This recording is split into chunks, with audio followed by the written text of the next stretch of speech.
Hey everyone, welcome to Slow News Day Live. My name is Steve Poikinen. I'm here in the Santa Cruz Mountains for a little while longer. I am joined by my better than your co-host, Glory Jones. What's up? How you doing, Jones? It rained today. Yay, That's rain in the Everglades. That's good news. Actually, it stormed, but yeah. Hell yeah. And we're joined today by Gregg Housh, who, I mean, I don't know if you need an introduction or not. You kind of been around for a while, my man. You've been putting in work since back in the day. If you guys aren't watching the Gregg Housh show, you should be. You can find that on Twitch and YouTube and all the other streaming platforms, I believe. Gregg, what's happening, man? Not too much, just getting things done. Working every day. What let's kind of go all the way back here for a little bit because we met you last month, about a month ago, at the God, that's right, at the festival for whistleblowing, dissent, and accountability. That our good friend and friend of the show, Deepa Driver, organized. And that was just such a fucking incredible event. That Jeremy Hammond was at. Right? That was awesome. Mm-hmm. That was awesome. And that game was so cute. I can't believe the amount of time they put into that game. Like, oh my God. You could tell me looking at it when he said, like, oh, there's at least 100 hours in this. I was like, yeah, no, I see it. Yeah. Wow.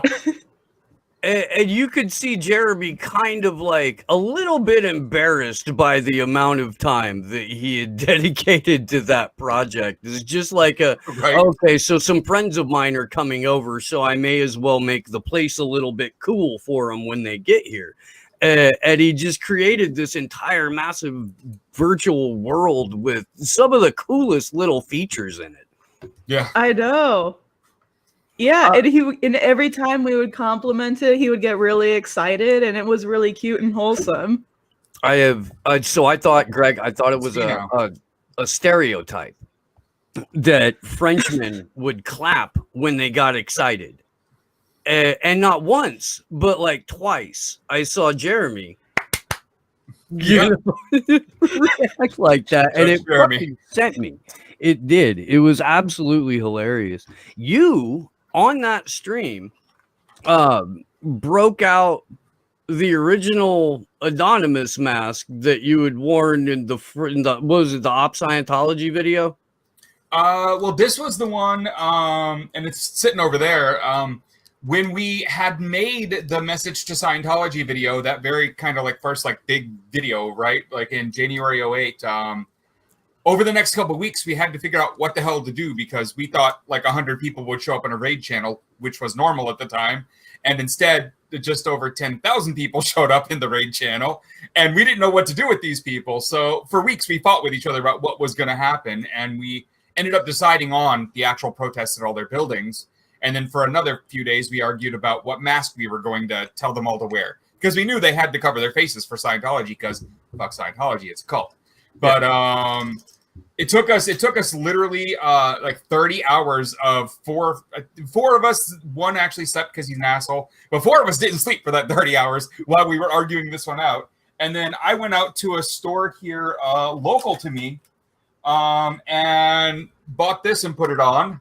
And this is the actual one.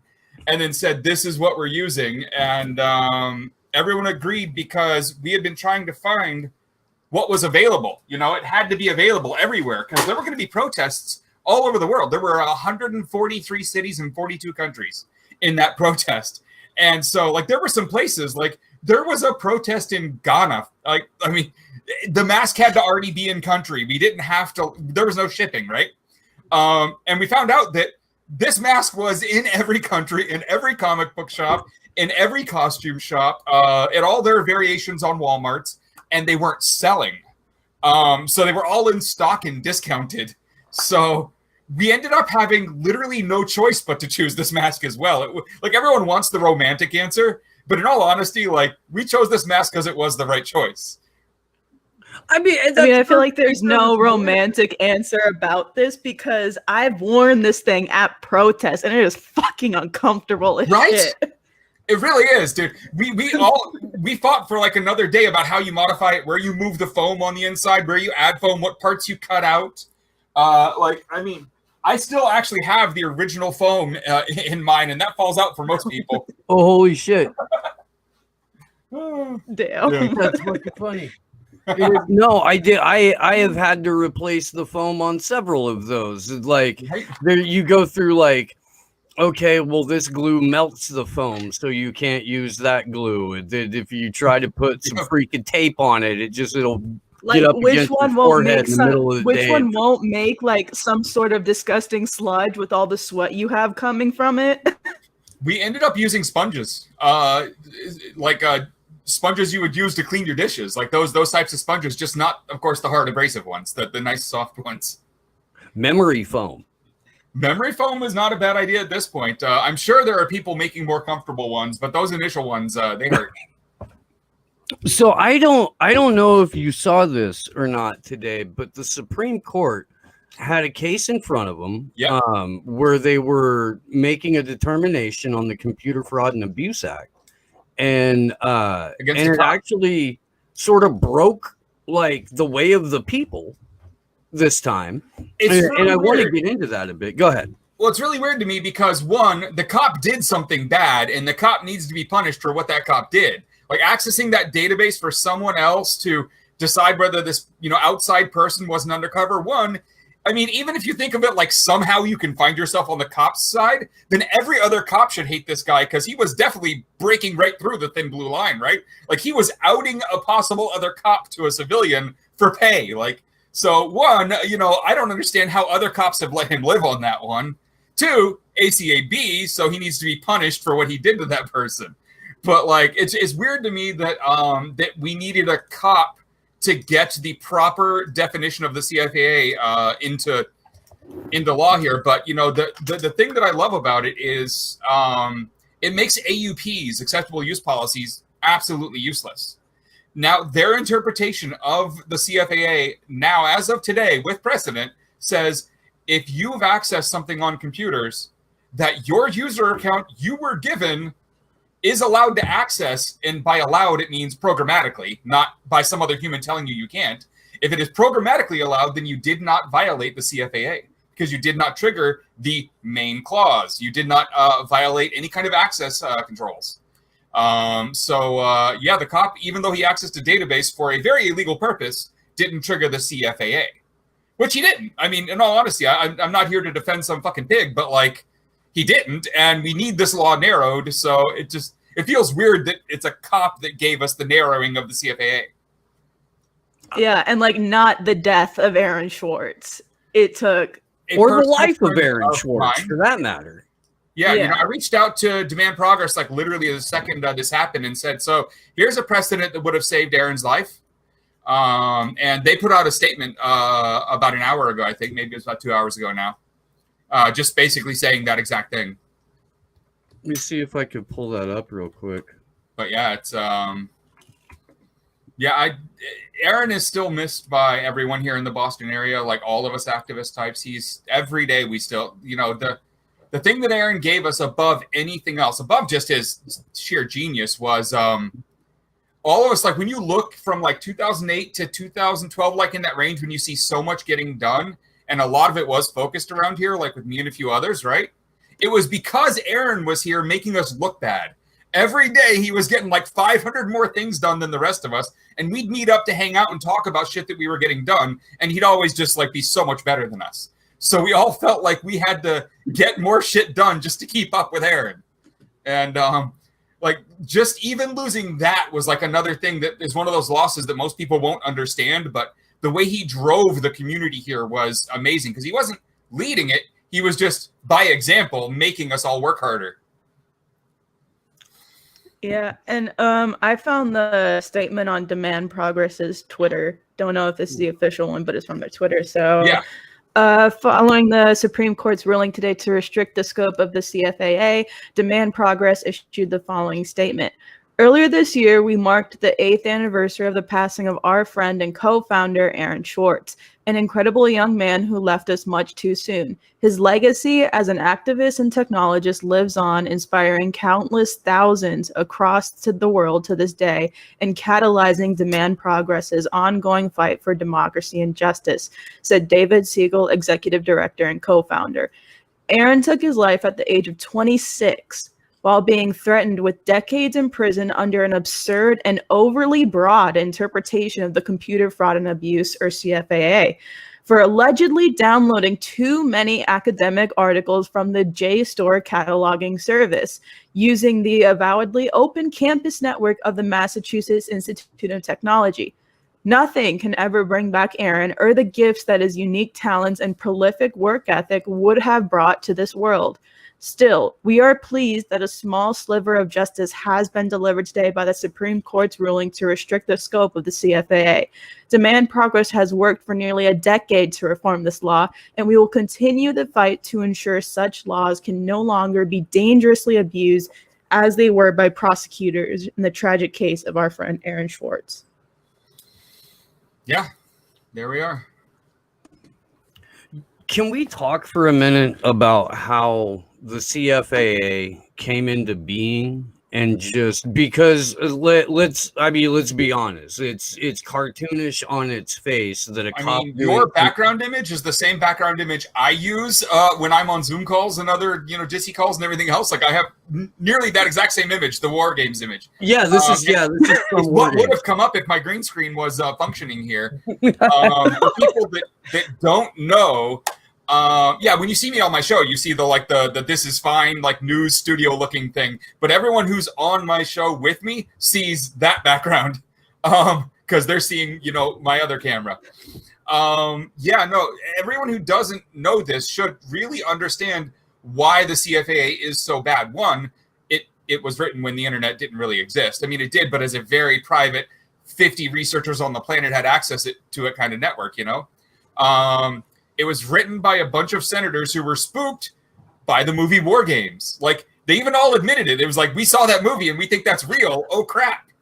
A movie inspired this law, and it is written as good as most movie dialogue. Kind of hacky. Dude, it's absolutely terrible. And again, I mean, at least when they were trying to prosecute Aaron under it, it was being interpreted so vaguely and so massively broad that anyone could have fallen victim to it. And at that time, I wrote an article that was out titled "The CFAA Makes Every American a Felon." And when you read the CFAA specifically, it made it illegal if you broke terms of service or acceptable use policies on websites. That would then be interpreted by the Aaron Swartz interpretation of it from that case as you violating the CFAA, which is a felony. And it's pretty damn hard to hit a website as a kid without violating their terms. Anyone who was 12 years old and visited 90% of the web was a felon under the CFAA. Yeah. Mm-hmm. And again, I mean, the fact that a Hollywood movie could foster legislation, right? Be the catalyst for Congress getting together and being like, we've got a problem and we've got to do something about it. Yeah. We're going to get to the bottom of this computer thing and we're going to put a stop to it, basically is how it kind of came out. And it was so ham-fisted in its wording from the get-go that something like this had to happen. It sucks that it took nearly 40 years because this is the first time that the CFAA has even been messed with in any way, shape, or form. It was what, 1984, 1985? Yeah.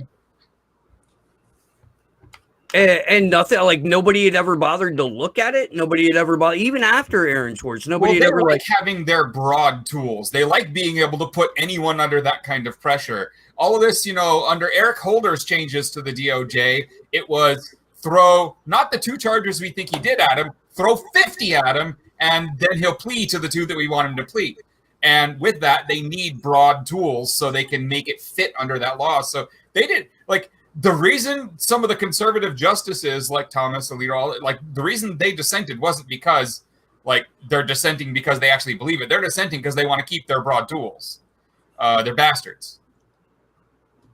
I mean, that's a tough but fair analysis, Greg. Yeah. I'm not a fan of pretty much anyone up there. I know, it's like you want no winners in that case, but I mean, right? But I mean, you want something to be done about the CFAA, and ugh. Well, does this have any implications now in Julian Assange's case? Because that 18th charge is a CFAA charge, and it's 100% related to Chelsea Manning and how she acquired the information on there. And it was already proven in the court martial that she didn't even need a username or password to access that network. No, it was just an AUP, an acceptable use policy, that was keeping Chelsea from getting that data, which means under this new definition, the CFAA does not apply. So they're going to be able to argue at least one of the charges. And that's the one. Really, they should be able to argue all of them, but that's the one that criminalizes investigative journalism going forward. That's the one that allows for the U.S. to gain this sort of international jurisdiction over the press that we've all been pushing back against. So I'm Julian's legal team. Yeah. I mean, one of the things with this is, though, you know, you always got to remember there's so much of the crowd that loves Julian, so much of it that now dislikes him, so much. None of that's relevant. All that's relevant here is, should Julian actually be tried for the things they're trying to try him for? Do we want any of these precedents in place? No. It doesn't matter if you love the guy, you hate the guy. I just want everyone to understand that I don't care if you like Julian.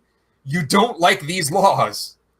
You don't want these precedents. Just be on that side. At the worst, be on that side. Don't be like fuck him because you hate him. We don't need these precedents going through.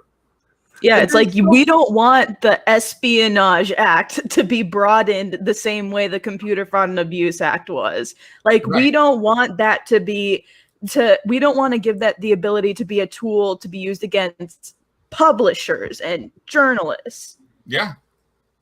Well, and we don't want to have to wait 35 years, 36 years before something else happens, before somebody else, you know, before a different Supreme Court or a different set of Congress decides, oh, maybe we should take a look at this thing. Well, I mean, the big problem we have here now is that the CFAA needs to be rewritten from scratch, right? It's trash. Even with this change, it's still crap. But does anyone on this panel think that the current people in office who could redraft this would give us anything we wanted? What's that? I'm sorry, I didn't hear you, man.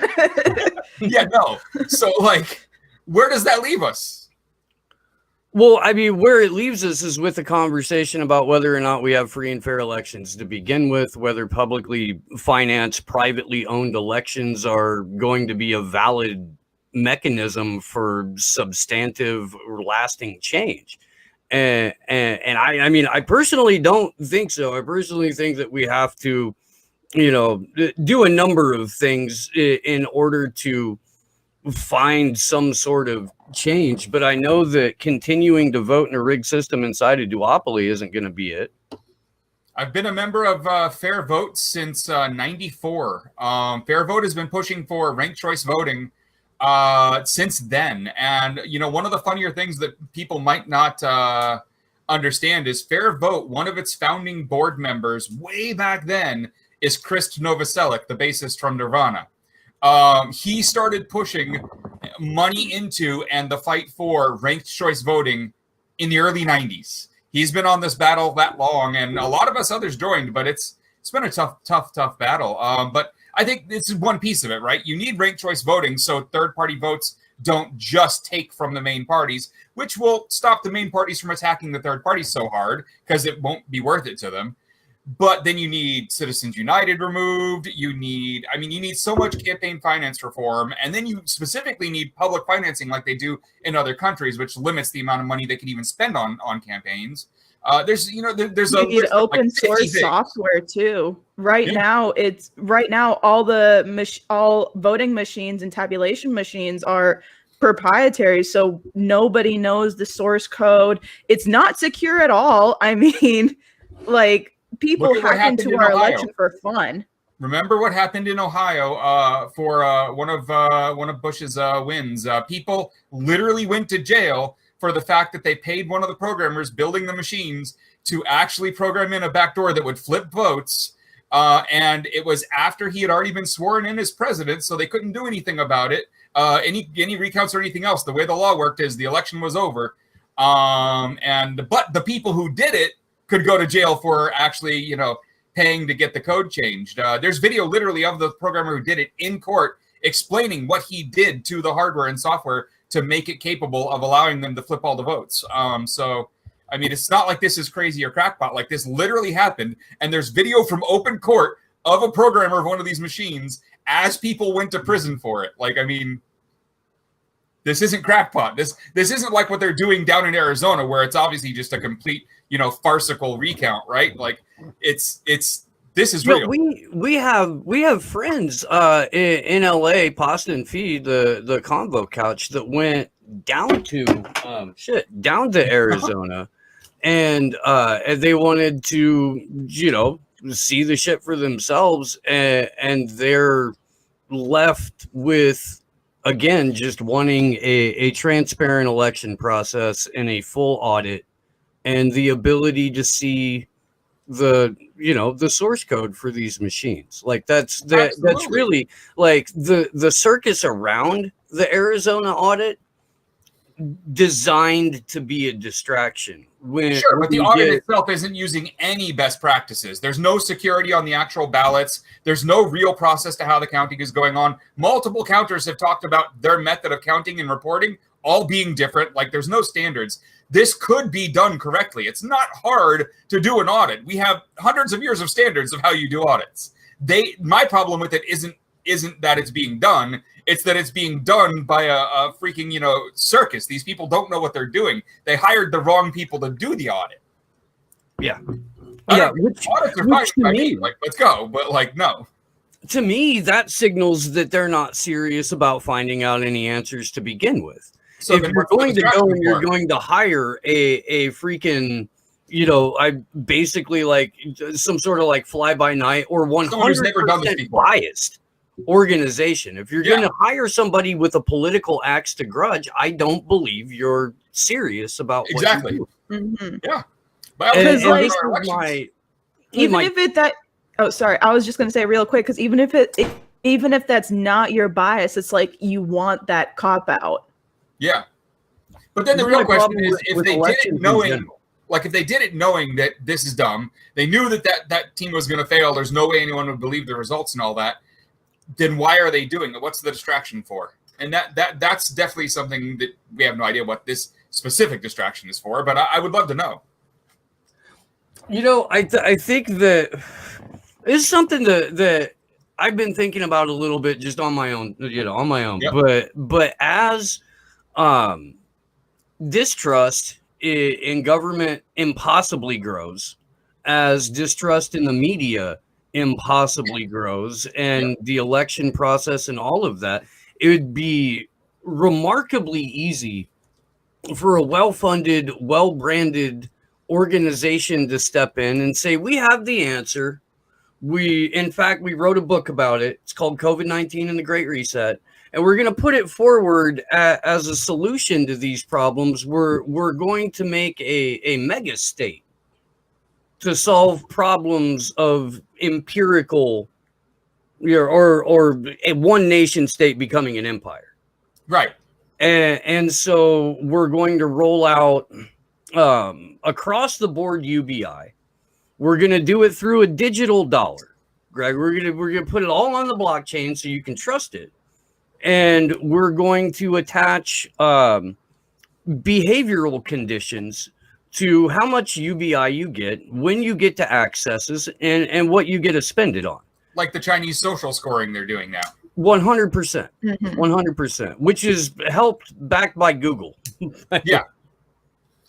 But I mean, that seems to be an angle of approach that's already happening. where I want UBI. I just don't want that version of UBI. Oh my God, man! It is so nightmarish. People talk to me about UBI as if it's a good thing, and UBI it's not necessarily a good thing or a bad thing. It depends on how it's implemented and who's implementing. Yeah, there are countries that have implemented it correctly, and countries that have not. It absolutely is all about the implementation of whether it works or not. Yeah, I would not trust President Kamala Harris to roll it out.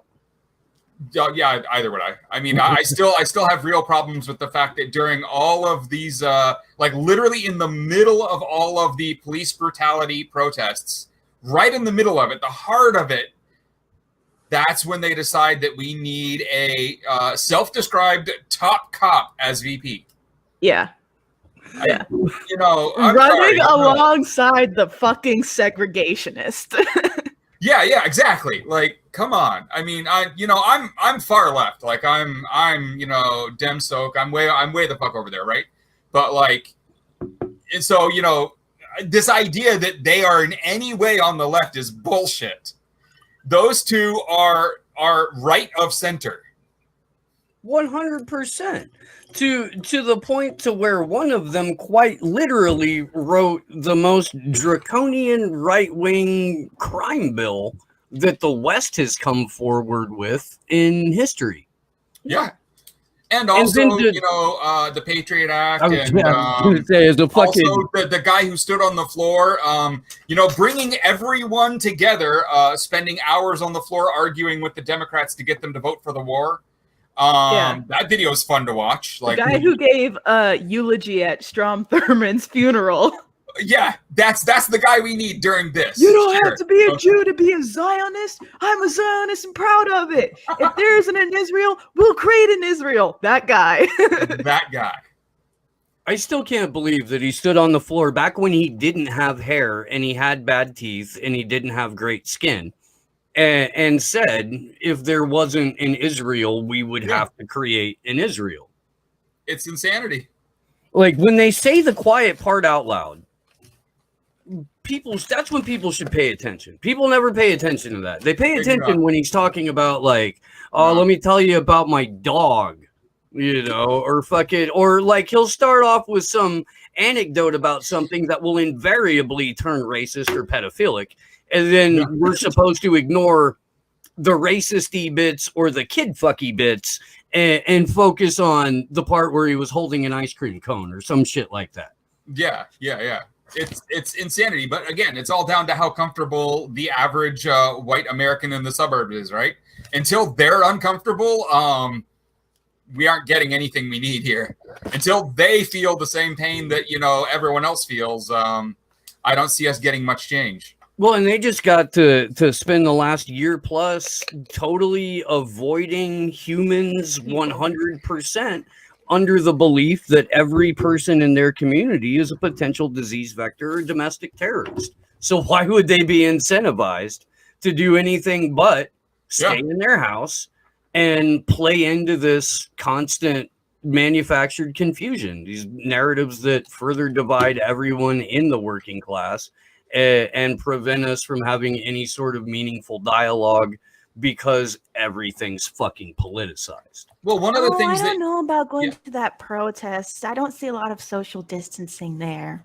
Well, one of the things that we have to remember, though, is you see people moving into a specific space when it comes to like the independent journalists and the even the people that were, I would think, on what I would consider my side of things long ago. They're moving into a very specific problematic space with their reporting because it's where the money is. So you look at like Tim Pool, right? Like he's a guy who I met at Occupy on day one. Like he was there. He's a guy who was in Syria reporting on what bad shit was going on live. Like he was seemingly lefty. When talking to him, we definitely agreed on a lot of shit. But you know what? There's no money on this side. There's a reason I ain't making rent barely at all because I'm not willing to do the shit that people like him are. There's a reason $600,000 a month is coming into his operation now because he's now peddling to the just right of center who wants to support the alt-right, and he's now hanging out with all the alt-right. And you know what? When you do that, there's a lot of extra money on the table for you because people like the Heartland and all this other stuff. But I think Tim Pool's a honey trap for potential domestic terrorists. That's what I think Tim Pool is right now, because his entire career, everywhere Tim Pool shows up, people go to jail. Just historically. I was friends with him for a long time, and we still talk every now and then because I don't want the connection to disappear, because there might be a time when I have to tell that motherfucker something, and he feels, I think, the same way. But he's gone to the dark side. That's how I feel about it. I feel that way about a lot of people who I used to think might be our media people as they were growing up, but they found the money, and the money is now driving them. Well, divisive media. I mean, Cassandra Fairbanks went from supporting Bernie to Antifa tried to rob me, give me money, Nazis, please. There was a moment when Cassandra could tweet out of You Are Not News, like a long ass time ago. Yeah. Like when I was on the account, she was only on it for a couple weeks, but like just to show the level of like where she was on our side of things before she went this far that way. Like before she took a job with a Russian media outlet that, you know, seemed to flip her overnight into something that we didn't recognize. You think that was Sputnik? Yeah, I mean, I'm good friends with like Joe Fionda, and you know, she offered him a job there. He took the job, and he was only there for 2 months before he realized he wasn't going to do any of the propaganda he was being forced to do, and left. And she was very into the messaging they were telling her to do because it made her life easier. Because someone was telling her what to say and paying her for it. I mean, that's fair. I don't have I mean, we know people that have like written for or been published through Sputnik. I have too. And, I mean, also RT. I've been on RT like 20 times. Yeah. You know, I'm curious because it's honestly the first time that I'm hearing about Sputnik, like having direct contact with a journalist trying to push a narrative. So I mean, if you don't mind, like, I'd like to stay on this for a minute because it's fascinating. Sputnik's funding comes directly from the Kremlin through grants to subsidiary companies in Russia that then pay most of their bills. They aren't profitable. I mean, that's where a lot of her funding came from. That's how she went so far that way. So what interest is it of Sputnik's to push like right-wing narratives? Literally just the division. All they seem to care about is just keeping the division going, because as long as we have this divide growing in America, we are as a people weaker than, you know, them, right? Like you go to Russia and sure there's protests, but look at the difference in size and amount of them, right? Like I have a lot of Russian friends who I would consider lefties, but man, it's been years since I've been able to convince them to go out and do anything real. And then you got Navalny. I mean, Navalny is like, you need their version of whatever Julian is or whatever, you know, people are, right? But not him, please, because he's a white nationalist. Yeah, Navalny's like 0.00003% of the man that Julian Assange is. Exactly. Like, yeah, 100% agree with you. He's also like, there's literally videos of him talking about like his version of white nationalism. Like, I mean, he's not a good guy, but it's what they have. But what Russia gets out of it is any instability in the American populace is great for Russia. Like, and pushing things through various media networks that keeps us divided is, I mean, super important. And if they can convert even centrists, let alone lefties, over to pushing right-wing narratives, I mean, the divide just gets bigger because we all argue with them. Like, I realized to stop arguing with her a long time ago. It helps. Yeah. It helps the empire. It does. I mean, granted, what you do with an empire when you want it to collapse is stretch it as thin as humanly possible and make it keep dumping money into its war machine. But we print our money. Our money's imaginary. It's faith-based. 100%. So, I mean, like, the thing that I'm not understanding is, does Sputnik not realize that the U.S. government doesn't give a fuck about its people? Like, I really think that's a hard thing to get through the Russian mind. That's my issue with it. Like, so I spent time in Russia. Like, I lived in Moscow for a year and a half in the 90s. It was not fun. It was bad times. White American in Russia when everyone was getting kidnapped and ransomed because they had 6-hour bread lines. It was not an intelligent move on my part. Pretty hectic. But yeah, it was really dumb of me. I really should not have done it. I still to this day don't have any idea how I'm alive after that. But I was doing a lot of stupid shit in the 90s, so whatever.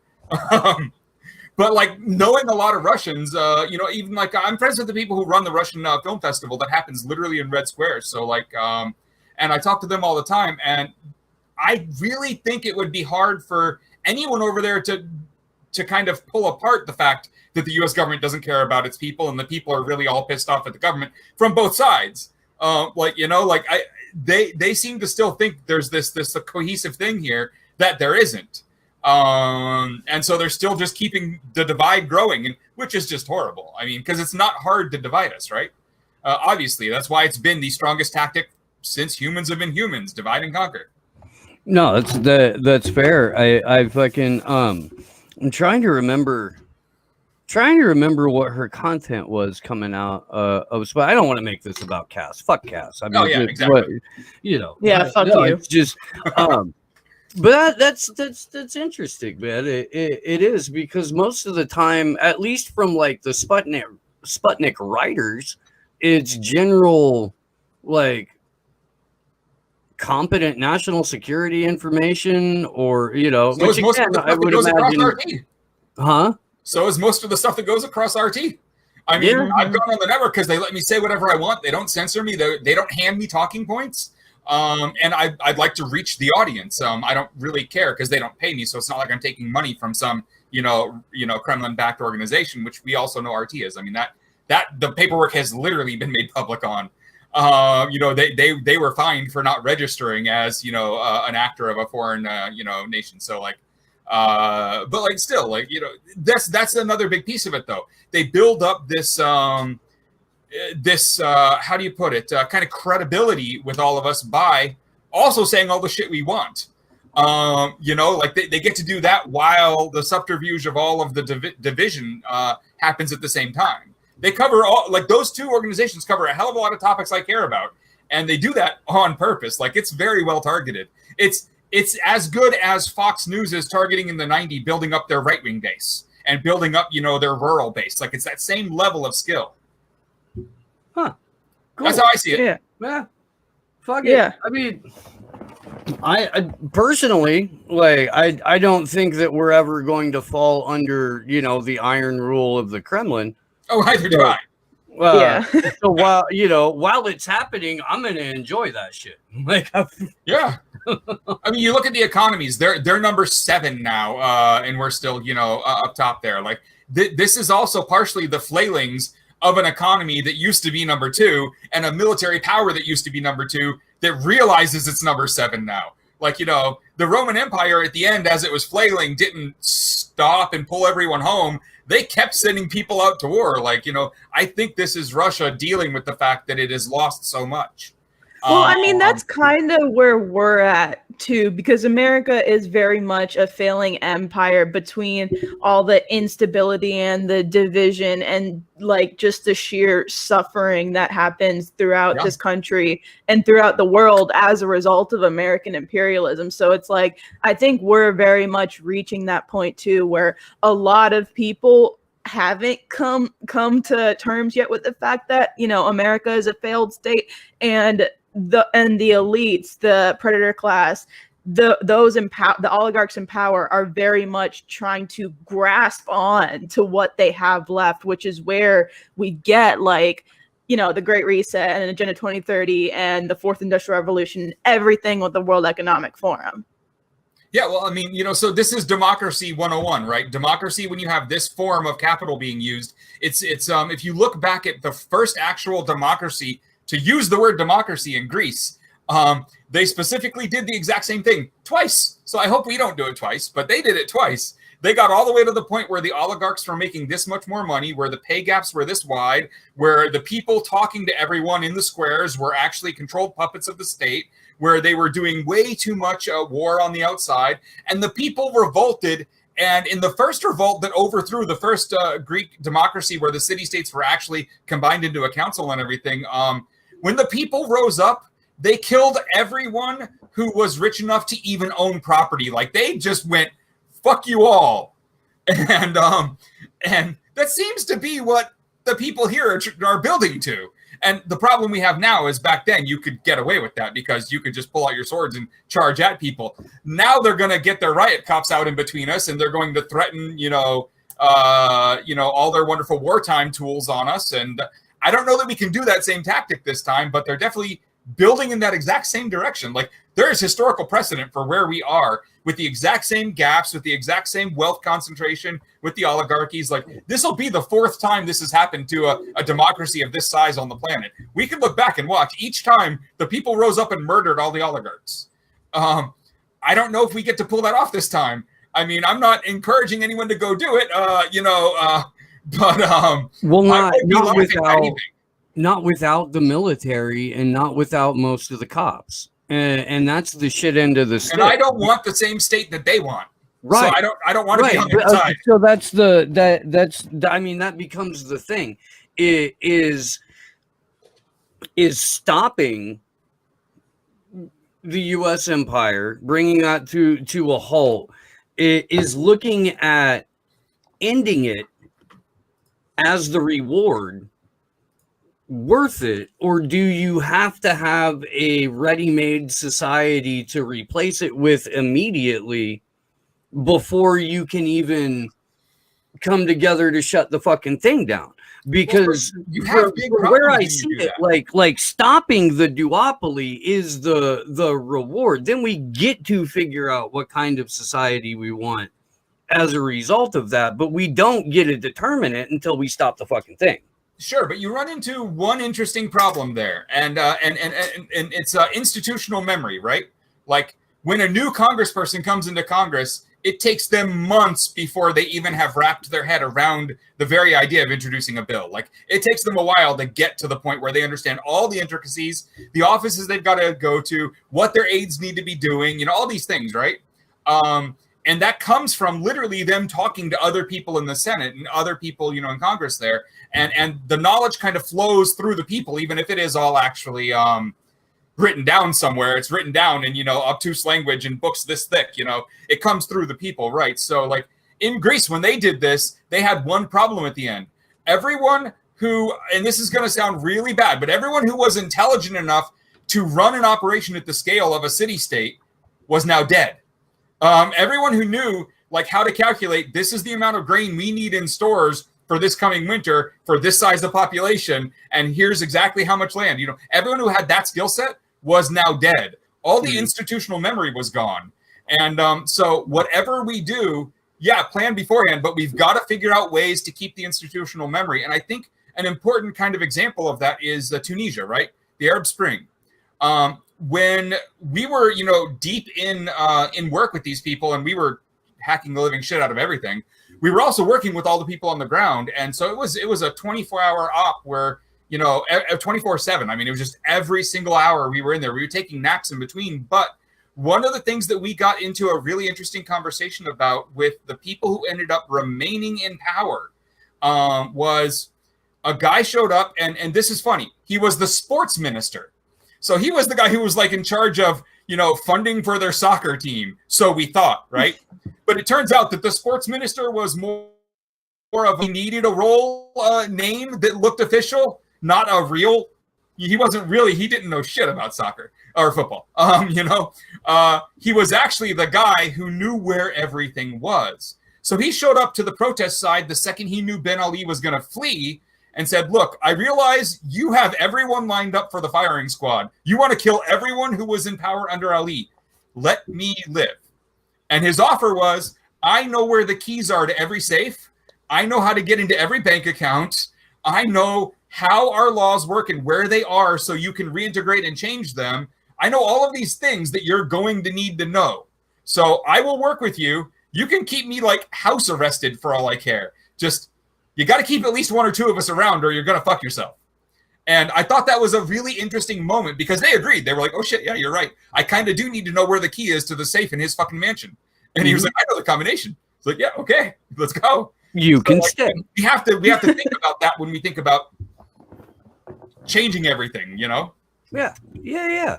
And fortunately, I mean, we do have the sum total of human wealth or knowledge and thinking in the internet. Absolutely. But we also have, multiple people have, like, have actually taken the time to write a bunch of this shit down. And a lot of people have taken the time to throw it all on a thumb drive that you can access without needing the internet. So as long as you have some sort of power source, you can pull it up. Yep. So I think that we're a little bit better off in terms of that. We've also got, I mean, what we're replacing is a class of bureaucrats. Right. Right. Leeches. And so, or ideally, or eventually, theoretically, NSA, I'm not advocating overthrow right now. I'm not. Yes. This is a hypothetical. Chill, Kevin. Go fuck yourself, Kevin. So I feel like in terms of logistics, there's enough people that are in, the classes that are not committing atrocities because that's what they do, to where we could find amongst, the 365 million minus 535 plus a couple extra bureaucrats, people to do this. I do too. There's just a bunch of scholars who are literally the right kind of people who have this knowledge. Absolutely. I always like to make sure that people are thinking about the whole picture, because I agree that it needs to fucking happen. We live in a false dichotomy, as you say, the duopoly. There is not two sides. The Democratic establishment loves the Republican establishment, because without the Republican establishment, their voters don't get riled up. You have to have the enemy that gets your voters to vote for you. So the Democrats love the Republicans, and the Republicans love the Democrats. They keep each other in power on purpose. It's bullshit. I mean, to the point to where my favorite example of this, although there have been many, is that in 1970, Hunter S. Thompson was running for sheriff of Aspen, Colorado.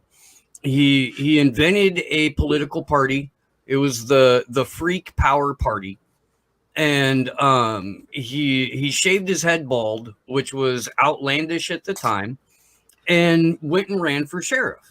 He was within a number of votes from being sheriff when the Democratic candidate for sheriff dropped out of the race and threw all of his support behind the Republican, including the vast majority of his voters, just so that a third party candidate would not win. And that's power protecting power. It's the devil, it's, making shit in the minds of both the Republican and the Democrat. Having either one of them in office was certainly the lesser of two evils than going with someone like Hunter S. Thompson, who was running on a platform of like mandatory peyote or something like that. Right. He was playing the Vermin Supreme card. Mm-hmm. Yeah. One of the nicest things somebody said to me the other day was that I look like Vermin Supreme. You do kind of look like Vermin. You do. Right? I am a fan of that guy's work. I really am. I don't know if I've ever the last time that I got to hang out with Vermin in person was at a protest. We used to hang out all the damn time, and we're at a protest, and I walk off with my wife and a few other people to another side because it was the Super Happy Fun America people. And, we fucking hate them. And, and they threw the straight pride parade and all that other shit. Well, I see them exiting their event, which had been surrounded by cops, so we couldn't get at them. There were 100 of them, and there were 3,000 of us, so the cops were keeping us away from them because it might have gone bad. And I see them leaving, and I try and tell people, and they're like, no, we're here. They're coming out here. And so I walk around, and I'm the only protester at the exit where they're walking out, escorted by cops yelling at them. And then I hear tear gas start firing on the other side. And so I go running around the corner, and I'm with like 3 people following me, right? As we get around the corner, Vermin's coming running around the other corner towards us, and he jumps behind us. He grabs our shoulders, so we lock up. So he's right behind us, and no one over here can see him. And he takes the boot off. He takes the hat he had on underneath of it off. He fluffs his hair up. He grabs a hoodie out of his bag, puts it on, puts sunglasses on, and then stands there next to us. And he gets it all done so quick that the cops come running by us and running by him, searching for him. And then we stand around him and we walk him over to the trains, and he gets on the MBTA and leaves. But that was the last time in person I got to see. He used me as a wall to change quick, and he's good at the quick change. You take the boot off and you cannot recognize it. It's amazing. I fucking love Vermin. I would as a credit, you know, in your bio or whatever, Vermin Supreme's Human Shield. Right. That's got to go in there. That's a good one. That's a good one. Fucking, there was a dude who this is probably like unnecessary, way too inside. But there was a dude who, a comedian who used an appearance on Kill Tony as a credit. Like that was his second credit. Okay. I got roasted on stage after poorly conducting a minute of stand-up by Tony Hinchcliffe. So if that can be a credit, man, anything can be a credit. Human Shield. The thing people don't realize is when you get an IMDb profile, they reach out to you to take control of it, and you can add your own credits. And the only thing stopping you is whoever's on the other side of the thing that you add gets pinged that you've said you were in that thing, and they get to say yes or no. But if they don't say no in 30 days, it adds to your profile. So if no one's paying attention, you can do some crazy shit with that. I got like really fucking lucky with my fucking IMDb because I hate like writing stupid shit about myself. People are like, "Well, can you give me a bio because you're gonna give a talk or something?" I'm like, "No, Oh my God. There's 100 out there already. I don't want to write about myself, right?" But there was some website called Speakerpedia. I'd never heard of these motherfuckers, and I found it through a Google alert on my name saying there's a new website. And it had a whole profile of me with my picture saying that I charged $10,000 an appearance and all this other shit. It had this big bio written up about me. And I'm like, who the fuck are these people? So I reached out to them to say, I've never signed up. And they said, oh, yeah, we build profiles of kind of public people. And if anyone reaches out to us, then we call you and tell you that we got you $10,000. I'm like, I don't need it out there that I charge for appearances like that. I mean, I would love to make rent at some point, which it's been like 3 months, but like whatever. But I'm not charging. Like, who am I to charge? I'm the fucking nobody. But the fucking the bio was really well written, so I just copy and pasted it over to IMDb and said done. I'll tell you what. Right now, anyone listening, I will come speak at your event for $9,000. Okay? Right? Like, dude, I give all my talks for free. Like, you don't. Yeah. Like when I'll take a flamethrower. Like 5 different colleges a year, right? Like, so I and it's strange because like I'm in Boston, so all the big colleges, right? So like I'm half an hour from Harvard, I'm 3 hours drive from Yale, so all the stupid Ivy League ones are here. But like they all have me come out and talk, and I feel like I could be charging them a lot of money, but like I don't want to because I don't want to ever give the sent off that they might say no. Because the idea that I get to go and infect some of those students with anything nearing my ideals, which is pretty far away from most of those Ivy League bastards' upbringings, I really want to get in their heads. And so what kind of talks are you having with them? What kind of talks are you having with them? Like, what do they ask you to come talk about, and what do you end up telling these students? Oh, usually they're completely different things, right? Like they ask me, oh, can you talk about this? And then I just do whatever, right? So at Harvard, what I talk about is they've got a class that talks about the interactions of hacking and the internet and how it has changed political discourse and politics across the world in the last, decade, basically, compared to what it was doing before, and how important hacktivism has been in the last 20 years.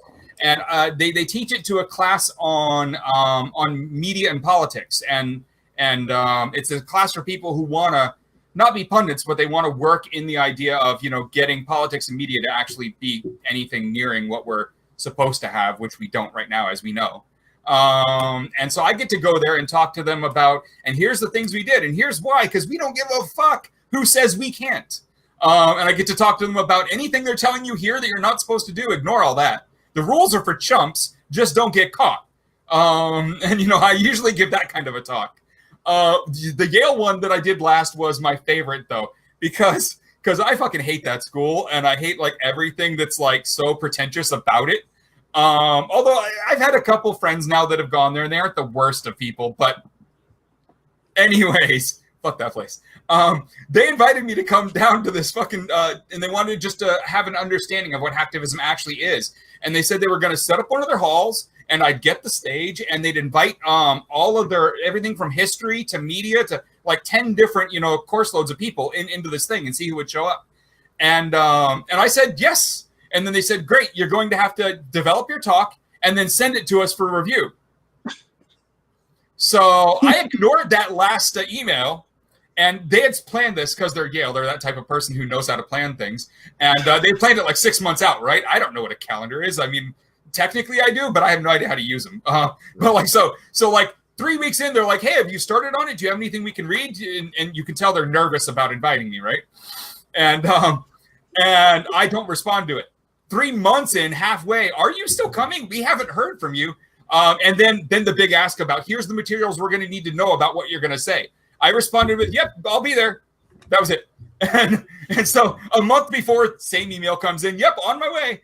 And the day before, they send me the address. And again, the ask, you're not going to be allowed on stage if you don't. Tell us what you're going to say. Yeah, no, you'll have it before I get there. So they put out, the call to everyone that it's happening.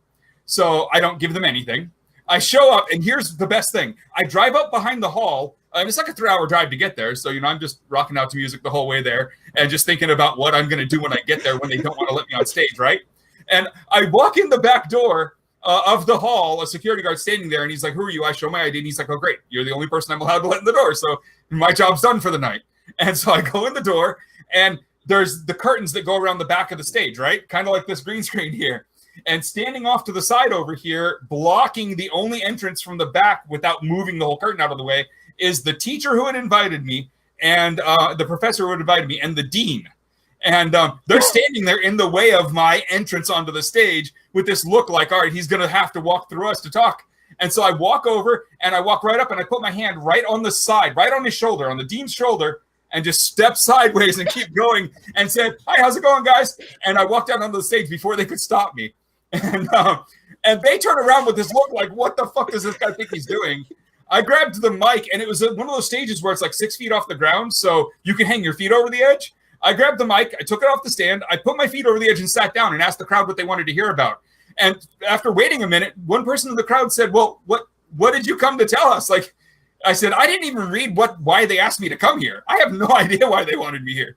And I didn't read their description of what the talk was supposed to be about. And we spent 7 hours of the crowd just asking me questions. They would not stop asking questions. It was the best talk I'd ever given. And the whole time, the fucking professor is over on the side with this look on his face like he's going to be fired for inviting me. It was the best. It was absolutely the best. And that professor is now doing 25 to life. I thought it was fucking hilarious, personally. Like, that was the most fun talk I've ever given. Because the whole time I kept looking over at him with this look like, I wonder if they're going to call security at any point. It was only supposed to be an hour talk. So as we keep going, we lost the hall that we were in because another talk was scheduled like 3 hours in. And someone came out on the stage and actually interrupted the talk. But they knew the students were kind of so into this that they didn't want to stop it, or who knows what happens. Like, I don't think these students are the riotous type. They're fucking Yale students. But like, he came over and said, we have to leave this place. So I said into the mic, they're telling me it's over. Are we done? And the crowd said, no. And so I in the mic so they could hear it. I didn't want anything said off mic, like total transparency here. I held it in between us too. I said, so what other hall is open? Can we walk across the street or something? You've got 500 buildings here. And he walks off the stage, comes back and says, we can go to this other room. And I jumped off the stage and walked out the door. And I asked one of the students that was walking by, where is this place? And we walked over to another hall, turned the lights on, and did the next 4 hours in that one. Shit. But the Yale people were fucked up. Like they had no idea who the fuck this guy was or why I wasn't listening to them. Well, and I don't think they got the idea that their authority is a joke. Like, what else would they expect? Well, the whole time they're going, God, I hope he's not a donor or an alumni or something like that. They're like, oh shit, dude, if we got to let him keep talking, we might lose funding. I was kind of acting like a rich guy would act too, Like, I just completely flippant at them like they don't exist, like they're beneath me. But, like, I have no money. It's just kind of how I treat authority, I think. Right on. We've been going for about an hour, Greg. I want to thank you very much for stopping by. Will you please let everybody know where they can find? And for everybody watching, stick around a little bit. We got a little bit more news and some business to take care of. So you guys don't go anyway. You guys don't go away. But yeah, where can people check you out? How can people help you? How can people help you miss rent? Yeah, sub on Twitch. That's actually my only current income stream that's paying anything worth caring about. And by anything worth caring about, I think it's up over $400 a month now. I have kids and a bunch of other stuff, so that's nowhere near the cost of living. Not in Boston.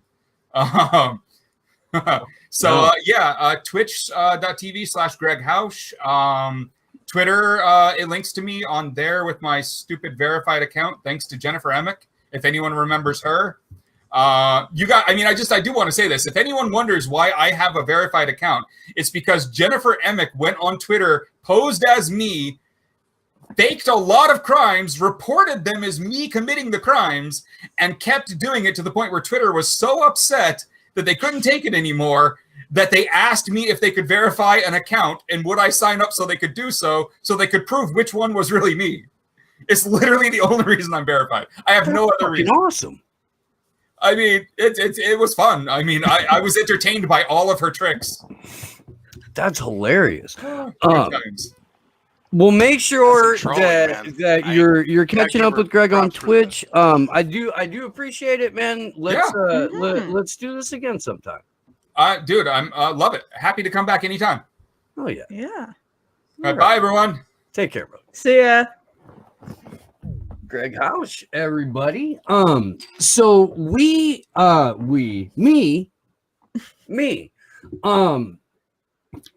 have a GoFundMe out right now. Because I'm trying to cover the entire West Coast leg of the Home Run for Julian tour.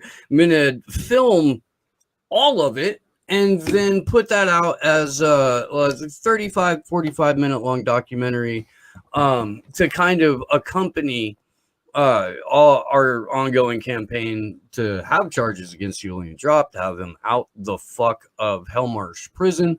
I'm gonna go ahead and bring that up, or at least drop the link in the if you can put it in the rock, then I can get the YouTube. Okay. And we've got some super rays to yes sir run through. But yeah, if you can, please do throw a couple of bucks towards that GoFundMe. If you can't, please share the link. Because it really, really does help. I'm sorry, I just now saw the fucking question for Greg. I apologize. But I'm pretty sure we can answer that question anyway. No offense. Thank you very much. Shadowban Refugee Wars game. Just fucking jump. God damn it. A game of racquetball, also known as cuckball. I still chill Rockfin because I'm not a cuck getting manipulated by that YouTube hoe, that dirty girl. Great guest. Save the ocean, save the world. Alice. Orale. Thank you very much. I admire the straight faces both of you are keeping. I can't, but thank you. Got you, dog. Margaret Vila, thank you very much. Mark, I agree the institutions need to go, but if they get torn down before people are ready to put something else in place, you can be sure the technocrats will be waiting. I'm not sure that's not what they want already. And then Tea Leaves, thank you very much. Question for Housh: can the crypto be hacked? So here's the thing. Sleepy J, do you know that? What was it? Can crypto be hacked? What do you mean hacked? That's like a broad ass question. Like right. Blockchain yeah. is like, that's kind of the deal with blockchain. It's immutable. So like once it's on the blockchain, you can't change it without knowing it was changed. Okay. Like you just can't, like the way it works. So like well, because I remember you can't change the data itself, but like hacking is a pretty broad fucking term. Yeah. I mean, well, I remember when I first started getting like really, really into election integrity, like one thing I found a lot of people advocating for was to put the votes on a blockchain so you could see like when the votes were being tampered with. And I guess the same logic would apply to for hacking in general. Because the way I understand it is like if a record changes on the blockchain, you can tell by the previous and the next record, like the hashes don't match up or something. So like it's very fucking easy to tell when something has been changed. So it's not like a database where like you can change shit on the down low and no one's gonna notice that shit. Like the hashing part is important in that. So like, yeah, I like blockchain for that. It's a good immutable store. Like it's something that can't be changed. So I mean, for votes, it'd be perfect for that. Yeah, and over on FedTube, we have a couple super chats. We have 7 from DJL7. Hot, dropping my money on content. I appreciate it because DJL7 is more than words. Thanks for that. And we have resident wizard Rob Juno with a super chat as well. He says, "More coffee, Josh? Sorry, I can't stay. Just dropped it. Throw money at you. To all. Much love, Rob. And it's always appreciated on Slow News Day." Let's see. Coming up, we may have an anonymous bites back tonight. I'm not entirely sure. Haven't heard from. Hopefully, Mr. Luber's Luber. got a new mic and shit. Right? He said he got it that day. I don't know. I was on a call with him earlier this week. We were on a Jitsi call and I could hear him. So yeah. He hit me up either last night or today. So I think he's around. Oh no, I mean I got a message from him yesterday. We just didn't talk about ABB. So maybe that'll happen tonight, maybe not. Let's see. If tomorrow. Not, you'll see us tomorrow. Tomorrow, we got a lot going on tomorrow. Tomorrow during the day, I believe, I'm going to be on Tinfoil Hat with Sam Tripoli. Or at least on one of his 900 podcasts. That's happening. We're going to talk about the Hollywood CIA. And that will be enlightening. Speaking of enlightening, at 8 o'clock, 8 p.m. EST, 5 o'clock Steve's time on the West Coast, we will be visiting our man Frank Golasso and talking the real facts on the Great Reset and Fourth Industrial Revolution, debunking Naomi Klein's ass once again, and we'll also be going into some other news stuff, like how talking about the Wuhan lab is mainstream suddenly, and yeah, other stuff like that, and that'll be good. And then after, what do we got, Steve? Get your shit together. That is our call-in show that we do every Friday night. It's becoming like one of my favorite parts of the week now. It really is. That starts at 11 p.m. on the East Coast, 8 p.m. on the West Coast. We're gonna try and keep the calls under 10 minutes unless you're Shadow Band refugee and then you get a pass. Rob, you know. Yeah, Shadow Band gets 15. That's Josh rules. What? Shadow Band gets 15. That's Josh rules. Yeah. Shadow Band refugee gets 5 extra minutes per. What about Rob Juno and Vladdy McPutin Daddy? That's Shadow Band refugee. I mean, Rob. No, that's Vladdy McPutin Daddy. Yeah, that's Shadow Band refugee. No, that's Vladdy McPutin Daddy. What the fuck ever, dude. Saturday is the 100th week of the Free Assange Vigil, so I will be back on for that.